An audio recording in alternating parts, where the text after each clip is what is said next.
true. And to what you said earlier, there's not as many people in the crowd, so he doesn't have to feel the pressure of seeing everybody, having all that noise. He's able to, like you said, kind of focus in on his coach's voice.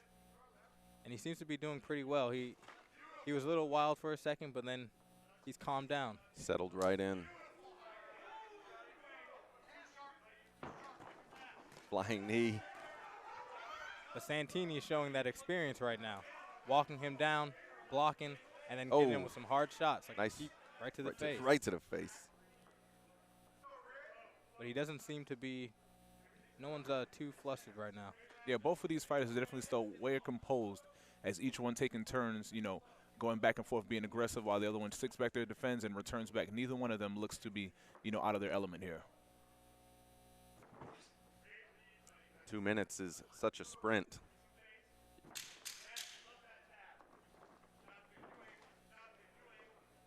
Yeah, 2 minutes is one of those things where, you know, if you're the person doing the damage, it feels like, you know, it's quick, in and out. But if you're the person taking the damage, that 2 minutes could feel like a 5-minute pro round.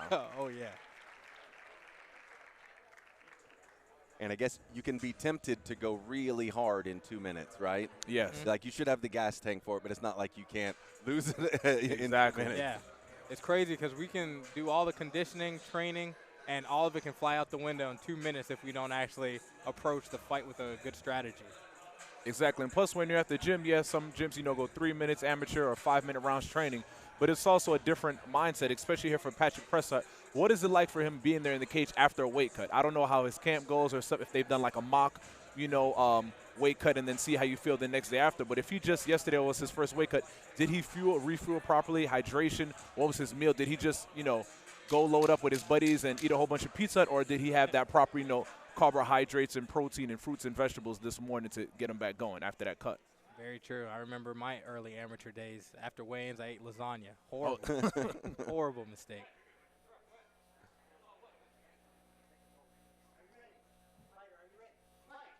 All right, second round. Looks like Julion Santini was complaining about a little bit of water in the cage. The referee didn't care. And so we go on, second round.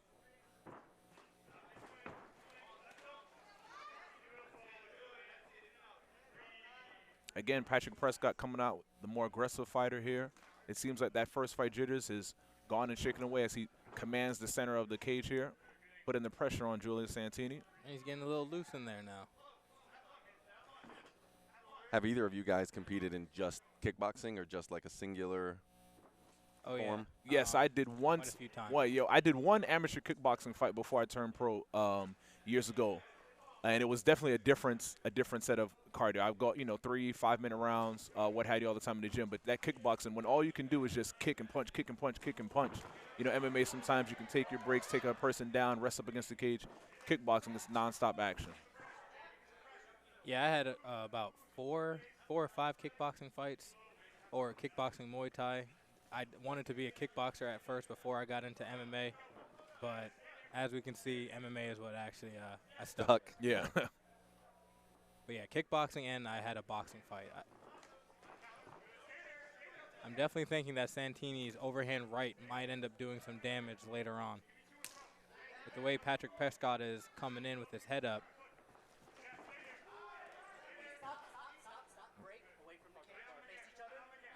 Good break from the official.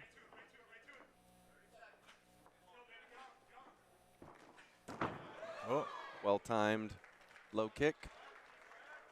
Seems like Prescott is really finding his timing right now. Yep, exactly. His rhythm, his grip. Just about to say the same thing.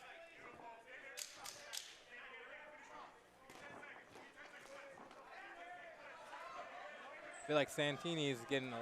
Oh. Protect yourself at all times. Exactly. You never want to stop and take a look at the ref.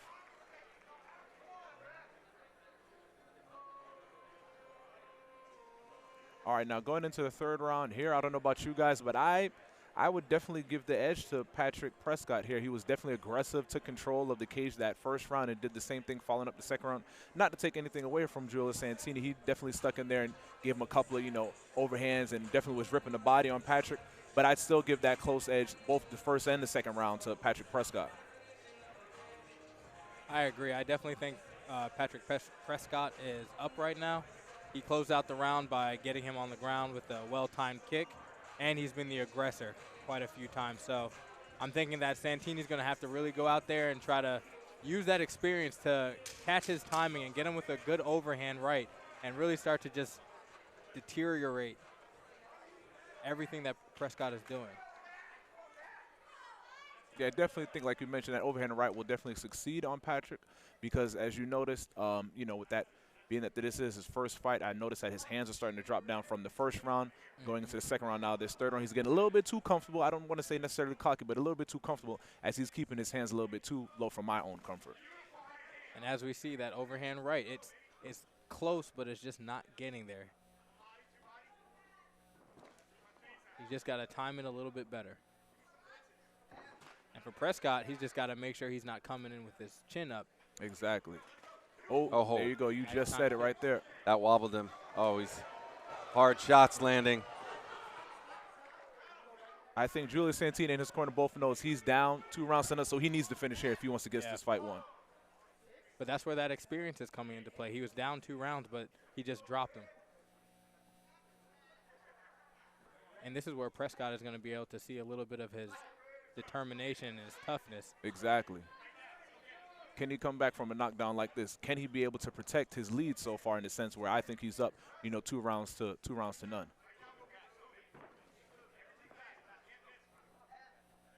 Regardless of the outcome, though, Prescott is doing great for his first fight.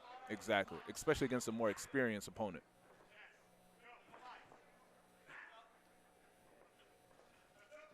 It looks like Julius, he's looking for that perfect shot again, just to sit him down one more time. Only got 36 seconds, so if he's going to win the fight, he's got to put on that pressure.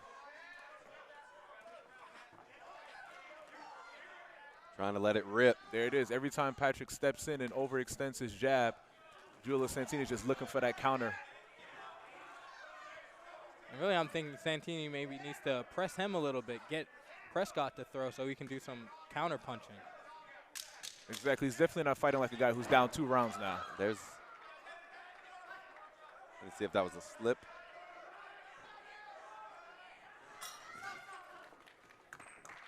And that's it. That was a good fight.